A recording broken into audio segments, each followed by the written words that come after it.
aquí tenemos una consolidación de un sistema tripartito en la República Dominicana, pero con muy poca polarización, que nueva vez se reafirma que un escenario de segunda vuelta hipotético, Leonel, Abel le gana a Leonel.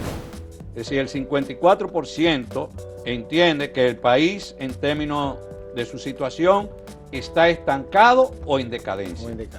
Ese es el talón de Aquiles. Habría que ver. El PRM.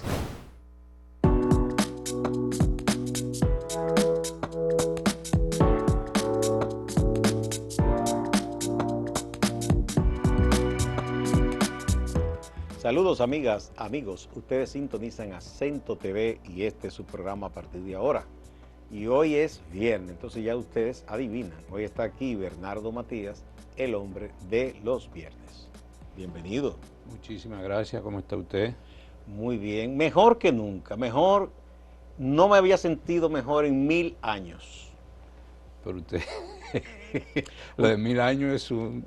Bueno, usted conoce la historia de Asberio, judío errante, ¿verdad? Que dicen que todavía anda por ahí. Ajá. Hay un libro que se llama Respecto al judío errante, mis primeros 2000 años. Un libro muy interesante, por cierto. Sí, tú sabes que hay mucha gente que a veces pierde ese sentido figurativo o que se refiere a un elemento más de identidad, de cultura, que algo real y concreto. Eso a propósito del último programa, que dicen, en Dominicana somos racistas. Algunos se lo tomaron personal, en mi casa no hay racismo. Ese enunciado lo que refiere es a una cultura, refiere a una identidad que nos permea cotidianamente. No señala a nadie, pero no es que fulano de tal, Perencejo, es racista y aquel no, sino es una sociedad permeada por una identidad, por una cultura. Ese es el concepto. Cuando no aprendemos a leer las cosas de esa manera, nos disparamos realmente. Pero además esa persona que comentó admitía que solo leyó el titular, ya se disparó. Eso es grave. Por lo menos fue sincero, ¿verdad? Porque... Sí, porque hay muchos que... Pero nada, hoy vamos a hablar obligatoriamente de la última encuesta Gallup, RCC Media.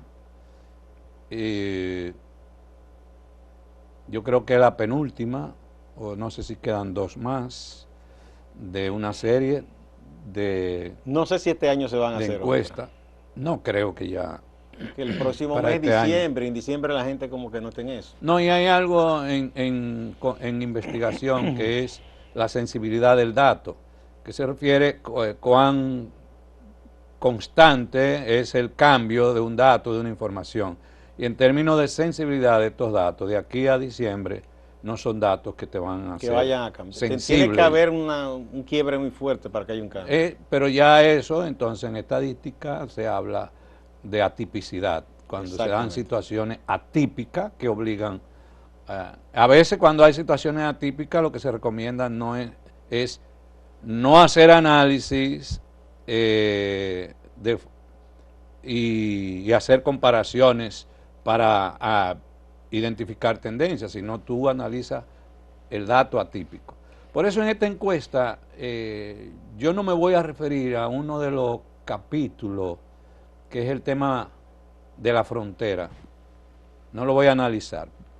Yo le compartí a uno de los colegas de Gallup que yo siento que algunas de las preguntas están inducidas a una respuesta y en otro caso son preguntas que se hacen en un contexto donde hay una ofensiva mediática y eso condiciona el dato de alguna manera, y la información. Así es. Ahora bien, yo me voy a centrar en los elementos políticos y la percepción sobre la economía y otros temas.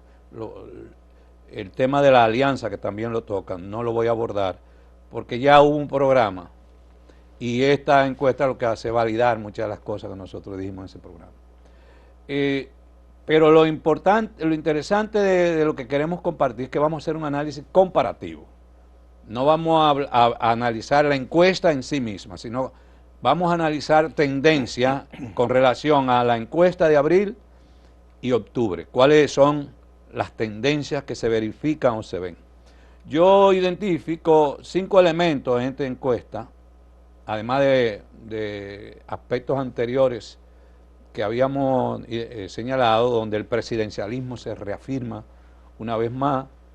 Somos sociedades reeleccionistas, por lo menos una primera,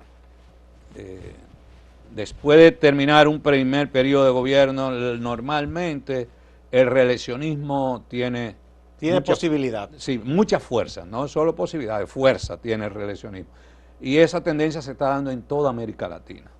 Y en otros programas hemos dado datos que reafirman la tendencia reeleccionista en una América Latina que 30, 40 años atrás era más antireeleccionista que reeleccionista. Ahora hay una América Latina más reeleccionista. Son cambios que se van dando en los pueblos, en las culturas, que a veces tú tienes que ir al fondo de por qué se dan eso en cada una de las sociedades. Ahora, esta encuesta de la Gallup reafirma algunas cosas. Abinader y el PRM se posicionan, se consolidan y crecen.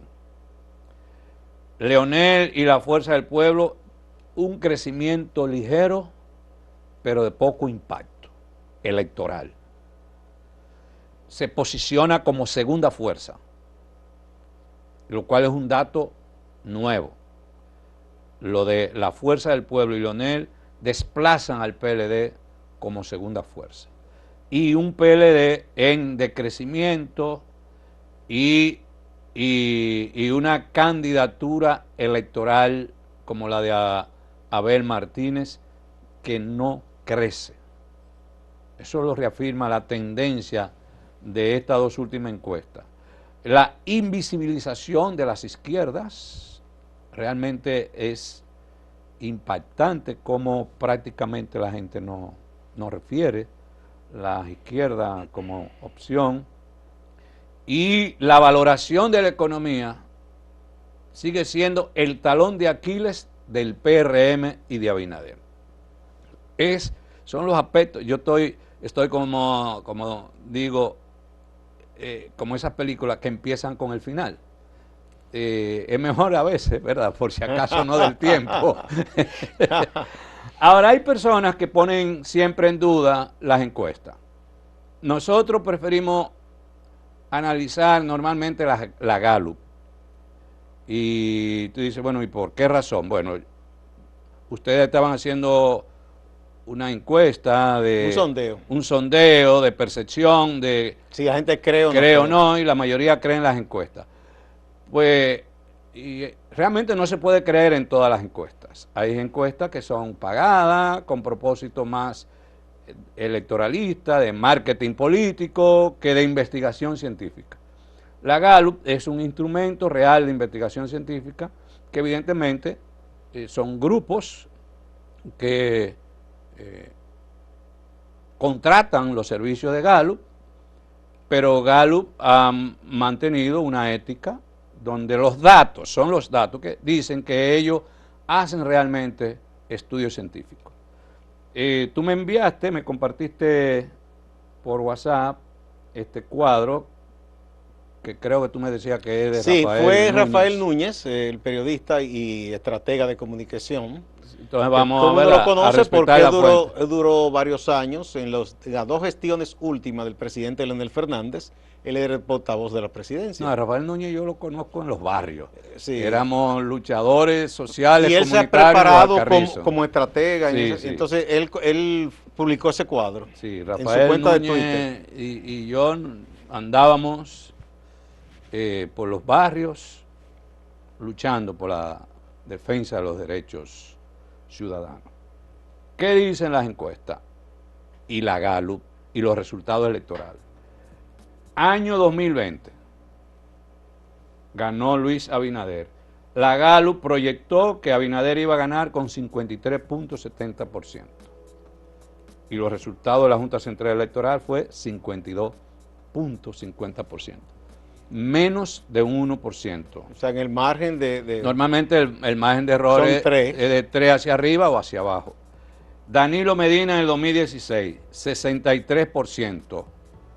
Pronosticó la Gallup, Danilo ganó con 61.70%. Casi 62. Danilo Medina gana de nuevo en el 2012, 50.60%.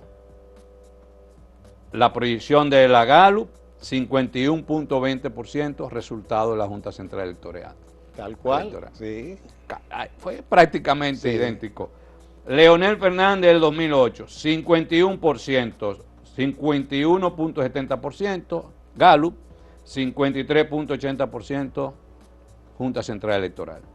Y Leonel Fernández del 2004, 53.40%, 57.10%. Aquí fue donde el margen de error fue mayor. Sí. Fue un año crítico. Sí, no, la crisis. Y además de que se le sumaron al final muchísimos aliados que habían sido antes aliados del PRD, se sumaron todos. Exacto, ahí eso fue fueron 7. Un año crítico. Sí.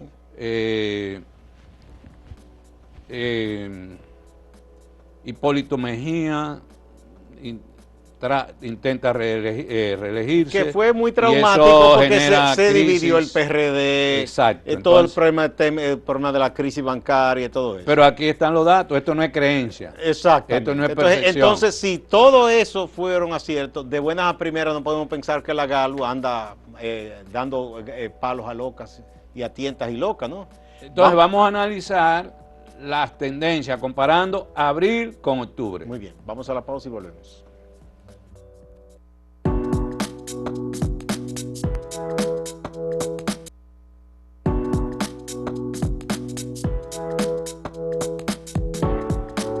Continuamos con Bernardo Matías, el hombre de los viernes, analizando los resultados de la encuesta Gallup. Sabe que no hablé de pelota en la introducción, pero eso fue intencional. Fue intencional. Sí, un aguilucho hablando de pelota ahora. Bueno, buscaron a don Tony Peña a ver si hace un rescate. Dice el budismo que el dolor no se busca, él llega solo. Entonces, yo ponerme a hablar de pelota es buscar el dolor. ¿Por quién votaría en las elecciones municipales en el 2024? En abril, un 50.10% decía que votaría por el PRM y en octubre el 52.30%. Aumentó un 2.20%. El PLD disminuyó un 0.60%, de 14.90 a 14.30. Y el PRM, la Fuerza del Pueblo, se incrementaron 2.20%. Las renuncias y las salidas están haciendo... Están mellando al PLD.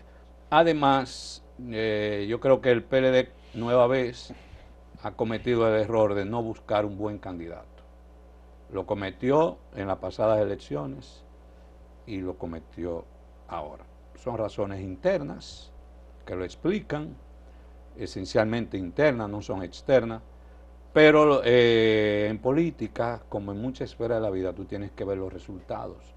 No lo deseo. A lo mejor los resultados fueran peores, quizás si hubiesen, pero ya eso es especular. Entonces, el PRM dominaría los gobiernos municipales según esta tendencia, en más de un 50%. A nivel de la congresual, el PRM, bueno, aquí yo voy a dar un salto, porque hay un problema en los datos de la de octubre 23, la de octubre de este año, que es que sumaron las presidenciales con las congresionales. No debe ser, pues es distinto, ¿no? Sí, o no sé si fue un problema en comprensión o lectura de mi parte. A nivel, pero la tendencia es que el 48, 49% votarían a nivel congresual por el PRM. Eso es lo que dicen las Gallup. Entonces el PRM dominaría nueva vez los municipios y el Congreso. A nivel de las elecciones presidenciales, ¿por quién votaría usted? 54% en abril y un 55% en octubre. El PRM, si tú te das cuenta, esto es a nivel de partido, sí, no de candidato. 54% en abril por el PRM y 54.8%. Aquí no hubo realmente crecimiento como partido. Ni ninguno se observa un crecimiento en ninguno de los partidos como partido, en términos de preferencia como organización, a nivel presidencial, como organización. Ahora, a nivel de candidato, Abinader crece un 1.9% con relación a abril. Entre abril y octubre. Entre abril y octubre, de las dos encuestas. Tú dices, ¿y valió la pena tantos esfuerzos, tantos recursos, someter al país a lo que ha sido sometido con el tema de la frontera y con propósitos electoralistas como ha criticado la oposición? Esto es como algo pírrico, ¿verdad? Es decir, lo de pírrico viene de pirro, aquel que ganó la batalla, pero quedó destruido. Un crecimiento de 1.9%, apostando a que el tema haitiano fuera un elemento clave electoral. Podría decirse, bueno, es posible que este tema garantizó mantenerse en ese 53-54% y darle un incremento más, porque la encuesta dice que el tema migratorio se reposicionó, incrementó como parte de los temas de interés de la población dominicana. No está entre los 3 primeros, pero está entre los primeros 5 o 6. Que antes salía muy abajo. Muy abajo, pero ahora se posicionó como uno de los principales temas, entre los 5. Abel Fernández disminuye. Abel Martínez disminuye 2.6% en esta nueva encuesta, de un 16 a un 13. Leonel se incrementó un 1.3%. En ese sentido, la dinámica de preferencia por candidatura no refleja un cambio significativo. En ninguno de los tres. En ninguno. Bueno, el más relevante es el de Abel, que es el que bajó más puntos. O sea, cambió, pero para abajo. En el caso de Abel. Y en el caso de Abinader subió 1.9 puntos y Leonel 1.3. Llama la atención también cómo el ninguno se disminuyó. Que no votaría por ninguno. Eso quiere decir que la abstención electoral hay una tendencia a disminuirse. Había un 4% que decía que no votaría por ninguno y ahora un 1.9% dice que no votaría por ninguno. Una disminución de casi 3 puntos. Ahora, tasa de rechazo.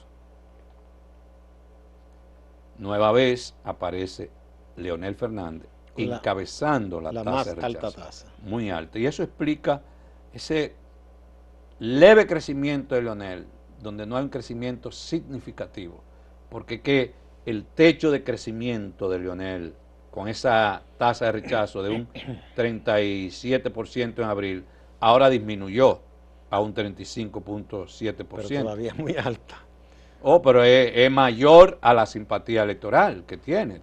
Cuando tú tienes un candidato que la tasa de rechazo es mayor que su simpatía electoral, su techo para crecer se le disminuye. Es muy, y cuando tú tienes hacia arriba, tu contendor, que su simpatía electoral es de un 55%, es un camino difícil, tortuoso, para tú entrar en un nivel de competencia. Entonces, aquí tenemos una consolidación de un sistema tripartito en la República Dominicana, pero con muy poca polarización. Es decir, tú no ves una polarización entre un candidato con otro, porque la diferencia de 55 a 27, creo que fue que dije, de por ciento, la diferencia es de casi un 28%. Y una tasa de rechazo de un 35%. Eso posiciona, por eso yo digo, hay un mayor posicionamiento del PRM y Abinader. Pero adicional a eso, Abinader disminuyó en tasa de rechazo 2.4%. Oh, ¿en cuánto estaba antes? 26.6 y ahora tiene 24.2 de tasa de rechazo. de tasa de rechazo.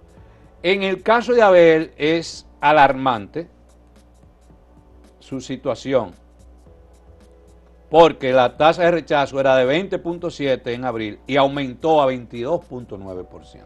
Wow, o sea que... Es decir, que el único que ha aumentado en tasa de rechazo de los tres candidatos es Abel Martínez. Es Abel Martínez. Leonel disminuyó 1.6 y Abinader 2.4. Es decir, Abinader fue el que más disminuyó en tasa de rechazo. Y eso tiene que ver mucho porque él no sabe, en términos de tasa de rechazo, en abril era de un 15% y bajó a 6.3%. Es decir, menos 8.7%. Hubo una flexibilización con respecto a la tasa de rechazo de esa población que decía no sabe. Bien, vamos a la otra pausa y volvemos.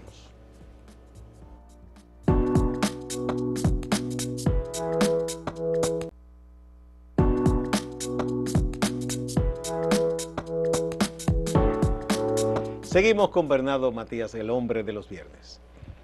Yo no estoy mencionando candidatos de las izquierdas o de los partidos progresistas porque no aparecen en las encuestas. No es significativo.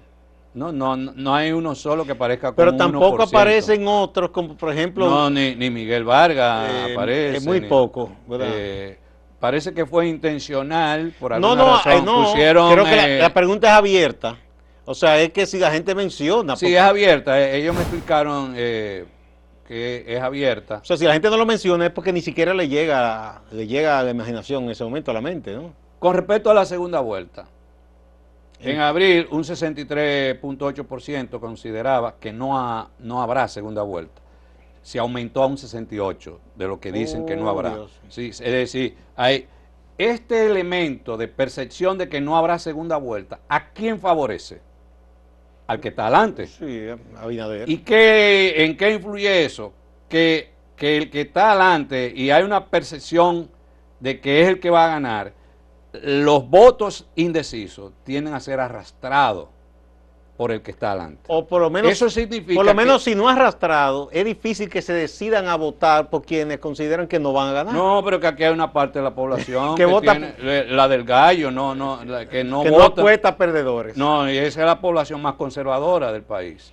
Pero hay otra que no apuesta a perder. Pero hay otro elemento para el análisis interesante, Bernardo. Si se disminuye la posibilidad de segunda vuelta, entonces la alianza de rescate que apuesta a una segunda vuelta se ve difícil. Pierde razón de ser. Sí. Y si tú sumas los votos de manera mecánica o la simpatía de los dos candidatos, Leonel y Abel, no te suma más del 40%. Redondeando lo de Leonel. Sí, Abinader todavía le lleva más de un 15%. Redondeando lo de Leonel 27, que es un poco menos. ¿Y Abel está en cuánto? Tendría que volver para atrás. Creo que es un 13. 13 y... Es como un 41% 27, sumando. Más o menos. Ahora, en los tres escenarios de segunda vuelta, Abinader gana. Pero el dato más importante que nueva vez se reafirma que un escenario de segunda vuelta hipotético, Leonel, Abel le gana a Leonel. ¿Y qué extraño eso? Esa es la masa PRMista, donde está una gran alta tasa de rechazo. Bueno, eso que prefiere votar por Abel en vez de Leonel. Sí. Esa masa PRMista, donde parece ser que la tasa de rechazo es mayor en Leonel que la de Abel. Ahora, volviendo al tema de la percepción, en abril el 48% consideraba que era Abinader que iba a ganar las elecciones. Eso se incrementó a un 10% ahora. ¿Cuánto está ahora? Un 58% cree que Abinader ganará. La percepción de que cree que ganará. Que aunque no sea... Eso influye en el voto indeciso. Sí, la parte subjetiva. Subjetiva de que quién va a ganar. Por tanto, yo anticipo, si esta tendencia permanece, Abinader ganará con más de un 55%. Se le pueden agregar un 2 o un 3% más. en las votaciones Sí, finales. los partidos pequeños que no se han decidido dicen con este que hay que aliarse. No, pero agregarle eso, la ofensiva estatal También. y todo el clientelismo político del Estado clientelar, que eso sigue intacto en República Dominicana. No, el que tenga el poder lo Sí, usa. intacto. La política y el clientelismo es parte de la identidad de hacer política en esta sociedad, algo que erosiona la democracia. Entonces, podríamos ir a otro dato que tiene que ver con la simpatía por partido. El PRM se incrementó y se ha colocado como el partido con mayor simpatía. Esto ha ido cambiando en los últimos 20, 30 años en República Dominicana. Primero era el PRD, el PLD, PRM, ahora el PRM es el mismo PRD donde le cambió la D por la M, tú ves, pero un poco como Fuerza del Pueblo que se llevó la masa PLDista, ¿no? Ahora, la valoración del gobierno. 62% aprobaba en abril la gestión de gobierno y se incrementó en 2 puntos, un 64%. Y la desaprobación era de un 36% y bajó a un 33%, menos 3%. El deseo de que el PRM siga gobernando de un 47% se aumentó a un 56%, aumentó 9 puntos. Ahora, para cerrar, el talón de Aquiles que yo decía de este gobierno, La política económica. la economía es mala, va por mal camino o por buen camino. 64% decía que era mala o muy mala y se mantuvo prácticamente igual, un 63%. De 64 a 63. Bajó un punto. ¿Y hacia dónde se encamina el país? Entonces aquí hay una perspectiva positiva. La economía está mala, pero un 50% se mantuvo igualito, dice que va a mejorar. Que va a mejorar. Y el 33% dice que no. Y para finalizar, en términos de la situación del país, un 43% dice que el país crece, un 30% dice que está estancado y un 24% está en decadencia. Es decir, el 54% entiende que el país, en términos de su situación, está estancado o en decadencia. Ese es el talón de Aquiles. Habría que ver si eso pesa más o pesa más la perspectiva de que piensa que el presidente va a ganar. No, es que está el presidencialismo, el peso de los recursos del Estado, la división y fragmentación de la oposición. Y la tasa de rechazo. La tasa de rechazo y el descrédito ético, moral de los dos partidos principales de oposición, y que el gobierno ha sabido manejar como estrategia electoral ese tema de colocar en la pared a los dos partidos de oposición, como dos partidos vinculados a la corrupción. A hechos de corrupción. Sin embargo, para terminar, todavía sigue una percepción muy alta de que en este gobierno hay igual o mayor corrupción que en gobiernos anteriores. Vamos a ver qué efecto hace eso. No, lo que pasa es que hay un punto que dice, lo que pasa es que los otros no hacían nada y este por lo menos hace algo. Intenta. ¿Tú me entiendes? Bueno, muchas gracias, Bernardo. Ya ustedes saben que colocamos ese documento íntegro en la reseña que hacemos de esta participación en la página acento.com.do. Hasta la próxima.